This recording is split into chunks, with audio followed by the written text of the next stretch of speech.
Cara nak baiki kesihatan mata, mungkin anda dah start rabun, kan, retina anda mungkin dah ada masalah, kan, tapi belum lagi buta sepenuhnya. Saya nak cadangkan satu suplemen yang sangat powerful, dan benda ni ada kajian saintifik tentang kesan dia, macam mana dia menyelamatkan penglihatan. So kalau anda nak tahu sangat benda ni, saya nak minta anda untuk klik butang subscribe dan komen saya dah subscribe.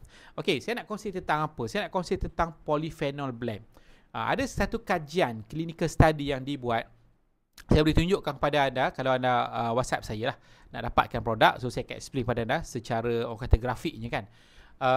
So fungsi polyphenol blend ni, dia adalah untuk dia memperbaiki kerosakan sel. Kedua, fungsi dia adalah untuk memelihara sel. Ketiga, untuk memberi tenaga pada sel.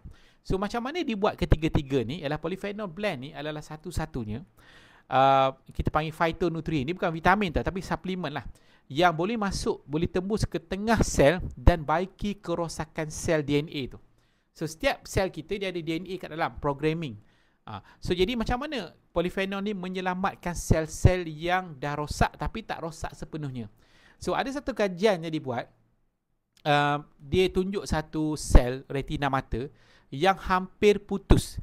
So kalau dibiarkan, insya-Allah putuslah, kan. Tapi bila amalkan polyphenol blend, kita boleh tengok daripada garisan retina mata tu yang hampir putus, dia berjaya mengekalkan supaya tak putus.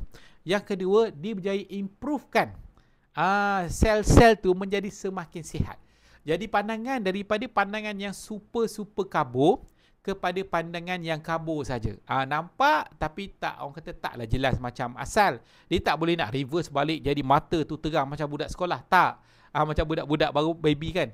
Yang budak-budak yang dah baby tak nampak lagi, kan. Yang dah nampak jelas lah.